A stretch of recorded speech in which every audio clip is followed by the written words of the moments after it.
¿Qué tal, amables amigos? Estamos continuando estudiando juntos las profecías del libro del profeta Daniel. Estamos en el capítulo 7, ya hemos visto varios temas y muy especialmente identificando al poder representado por el cuerno pequeño. Hemos visto cómo, en primer lugar, las cuatro bestias representaban los cuatro imperios, recordando.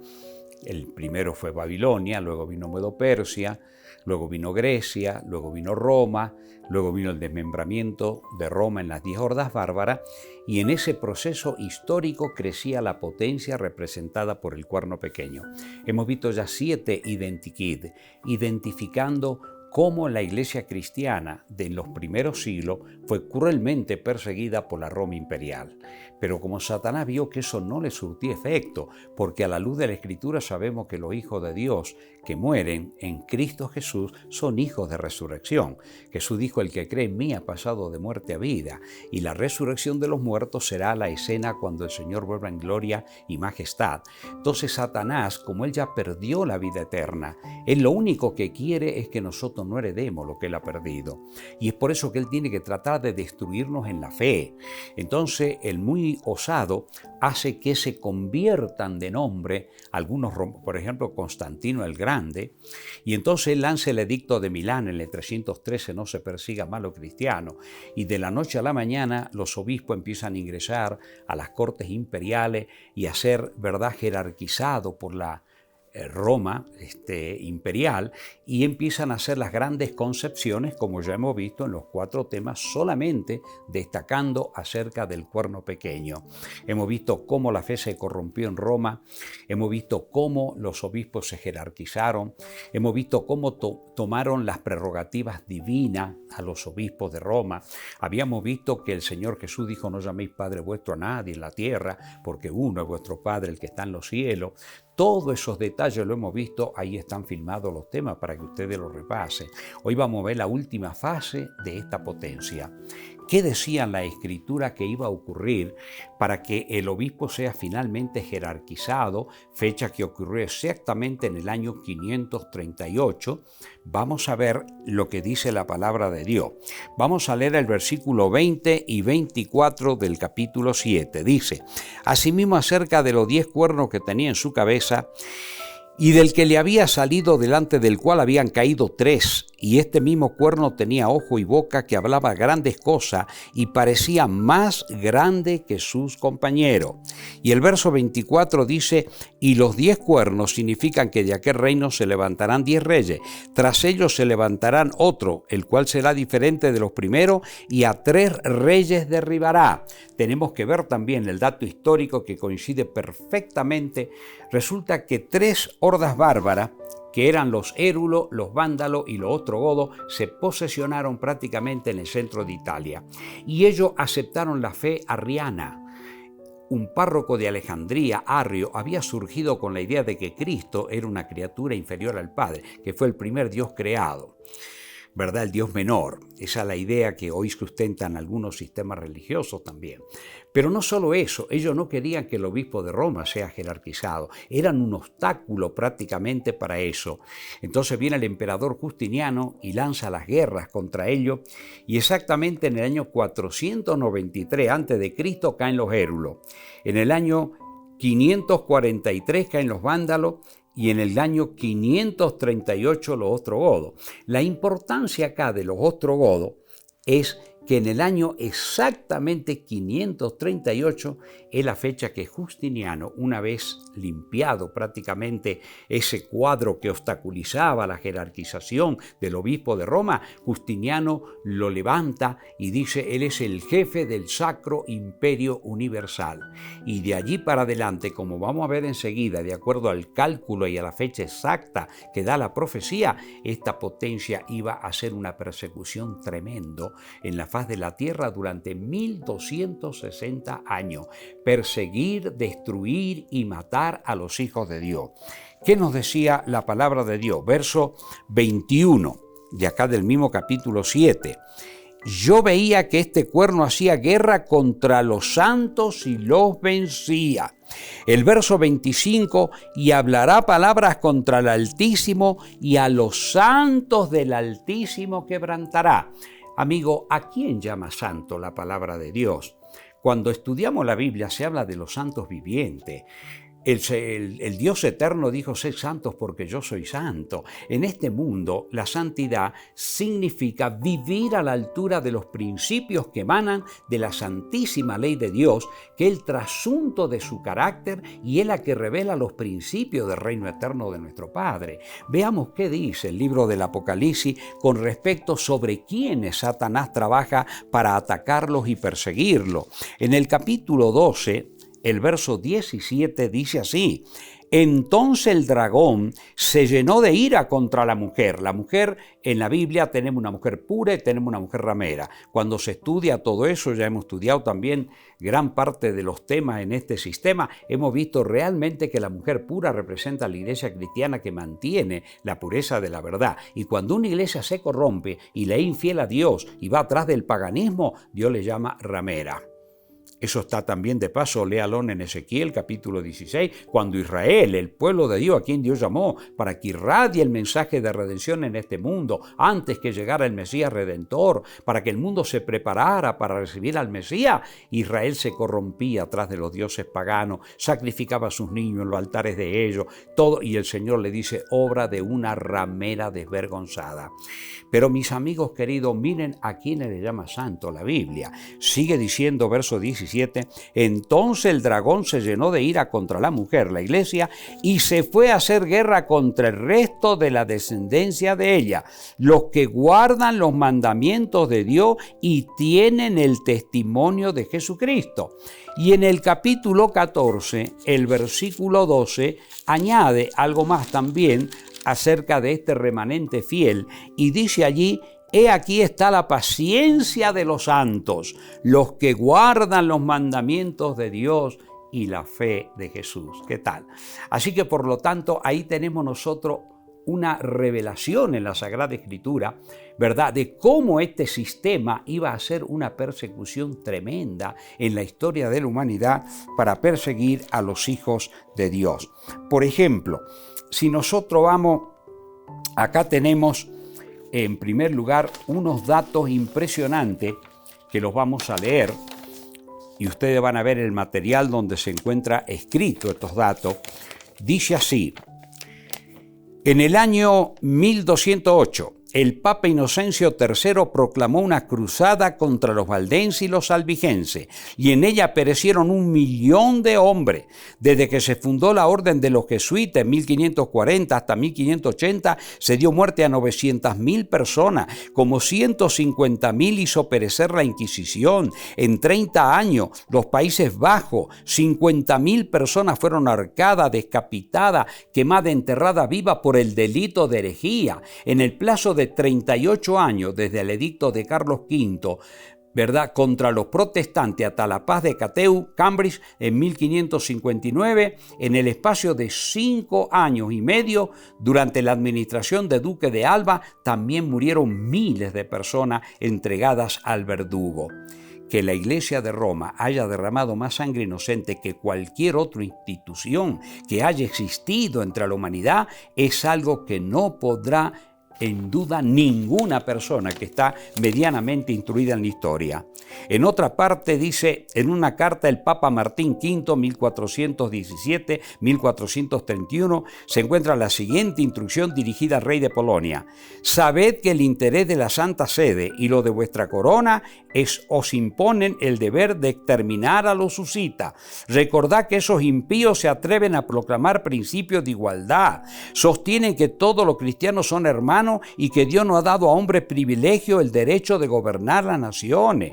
Sostiene que Cristo vino a la tierra para abolir la esclavitud y llaman a la gente a ser libre. Por tanto, mientras aún hay tiempo, dirigid vuestras fuerzas contra Bohemia, matad, haced desiertos por doquiera, porque nada podría ser más agradable a Dios ni más útil a la causa de los reyes que el exterminio de los husitas. Ahí están los datos, la literatura en la cual se encuentran prácticamente estas cosas. Apreciados amigos, que la Iglesia Católica el sistema, no las personas, por favor, porque ahí hay almas sinceras, íntegras y puras, y muchos de ellos en esta hora final de la historia inclusive están reconociendo a cabalidad cómo ha sido la historia. Mis amigos, yo les pregunto, ¿acaso Jesús mandaba a sus apóstoles a matar o a encarcelar o a decapitar o a quemar a los que no querían aceptar el Evangelio? Por favor, en la Sagrada Escritura el Señor muestra el amor, ¿verdad? Y por todo el mundo, predica el Evangelio a toda criatura, orá por el que te ultraja y te persigue, hacé bien al que te maldice, no os venguéis vosotros, amados míos, ¿verdad? El Señor tiene un montón de pasajes hermosos donde está mostrando el amor. ¿Acaso Jesús no fue martirizado y muerto? ¿Acaso los apóstoles no fueron también, ¿verdad?, martirizados a causa del testimonio que ellos daban de la fe? ¿Qué sistema puede ser aquel entonces que persiga a los hijos de Dios? Amigos queridos, ahí está otro identikit del cuerno pequeño para que nadie dude de la potencia que representa. ¿Qué más dice la Sagrada Escritura al respecto? Volvemos al capítulo 7 de Daniel, el verso 25. Hablará palabras contra el Altísimo y a los santos del Altísimo quebrantará. Y pensará en cambiar los tiempos y la ley y serán entregados en su mano hasta tiempo y medio tiempo. Amables amigos queridos, acá hay una parte muy vital para comprender el identikit de esta potencia. Dice que pensaría en mudar los tiempos y la ley. Ustedes tienen ahí en pantalla claramente cómo la ley está escrita por el dedo de Dios y cómo el hombre la ha tergiversado en el catecismo. Los dos mandamientos más grandes de la ley de Dios no aparecen en el catecismo. El segundo, que habla acerca de las imágenes, que no se deben adorar, no se deben postrar, es sin idolatría, y la Sagrada Escritura inclusive más. Si nosotros vamos a Apocalipsis, miren el testimonio de los apóstoles, tanto en el Antiguo Testamento como en el Nuevo Testamento, los profetas y los apóstoles dieron tremenda estocada contra la idolatría, porque el sagrado mandamiento segundo, por supuesto, en el mundo pagano era totalmente violado, y la Iglesia cristiana lo corrobora y lo confirma.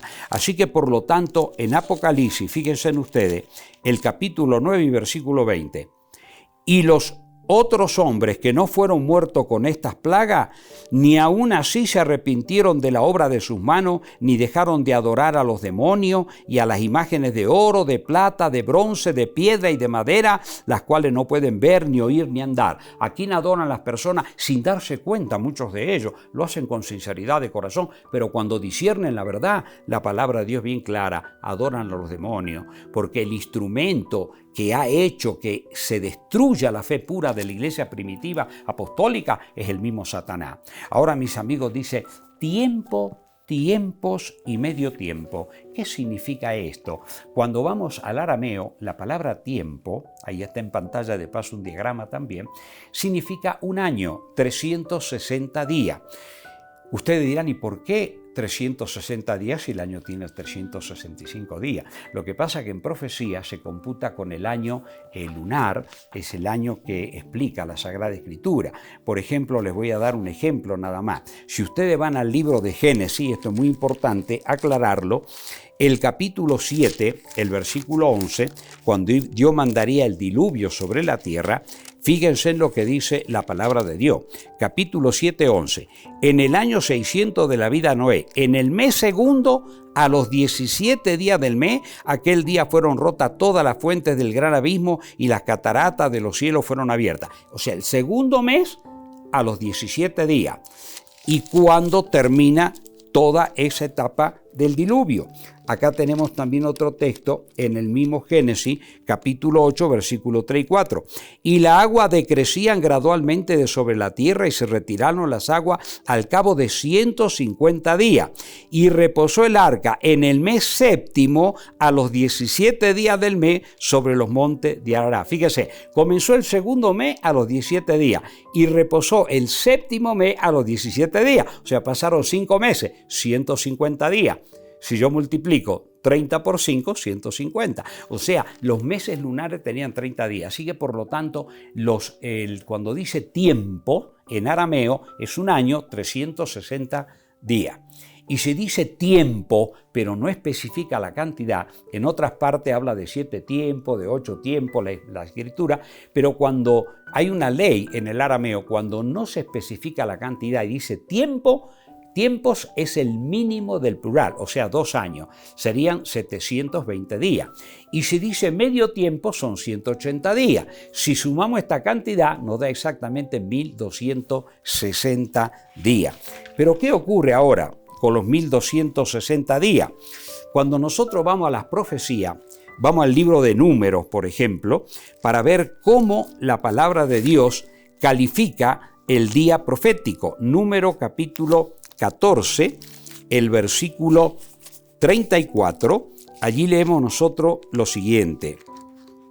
Número capítulo 14, el versículo 34, dice allí la palabra de Dios: conforme al número de los días, de los 40 días en que reconociste la tierra, llevarás vuestra iniquidad. Y entonces dice allí la palabra de Dios: 40 años, 1 año por cada día, y conoceréis mi castigo. O sea, cuando Dios habla en profecía, los días se convierten en años. Ezequiel capítulo 4 y versículo 6, también tenemos otro texto importante para leerlo. Ezequiel, el capítulo 4, el versículo 6, dice: cumplido esto, te acostarás sobre tu lado derecho segunda vez y llevarás la maldad de la casa de Judá 40 días, día por año te lo he dado. Ahora, mis amigos, miren, los 1260 años que comienzan a computarse exactamente en el 538, cuando el emperador Justiniano nombra al obispo de Roma jefe del Sacro Imperio Universal, los 1200 llegan exactamente al 1798. ¿Y qué pasó allí? Se había desatado la Revolución Francesa. Ustedes saben que Francia fue la mano derecha de la Iglesia Católica, pero ya cansada de ver la maldad, la corrupción, la muerte, Francia se levantó contra Dios y no quiso saber nada contra la Biblia. Ellos quemaron las Biblias y dijeron: no hay Dios, endiosaron a la diosa la razón.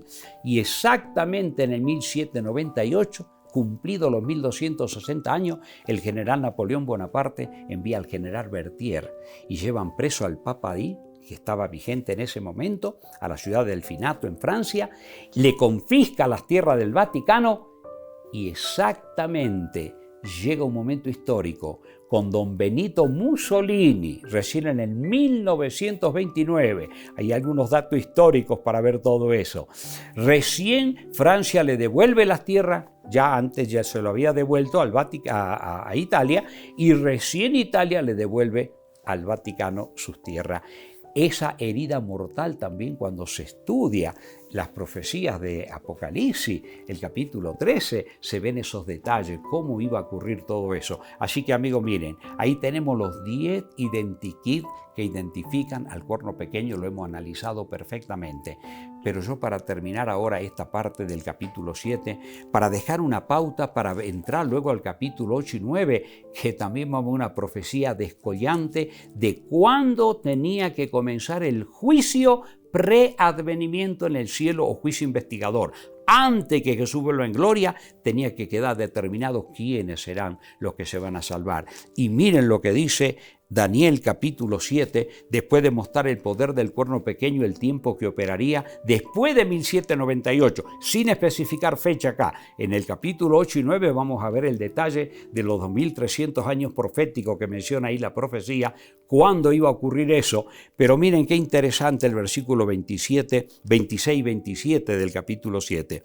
Pero se sentará el juez, o sea, después de que pase todo esto con el cuerno pequeño, se sentará el juez y le quitará su dominio, para que sea destruido y arruinado hasta el fin, y que el reino y el dominio y la majestad de los reinos debajo de todo el cielo sea dado al pueblo de los santos del Altísimo, cuyo reino es reino eterno, y todos los dominios le servirán y obedecerán. Amigo querido, nos alistamos para el retorno de Jesús. Este mundo se está partiendo en 4, por los 4 puntos cardinales. Toda persona medianamente instruida se da cuenta que el mundo ya no da más. Los grandes hombres de Estado, los grandes hombres de ciencia están mostrando que este mundo ya no tiene soluciones, aunque algunos quieren darle algunas todavía, pero hay hombres honestos y honrados que ya más de 30 años vienen mostrando que la situación es caótica en el planeta.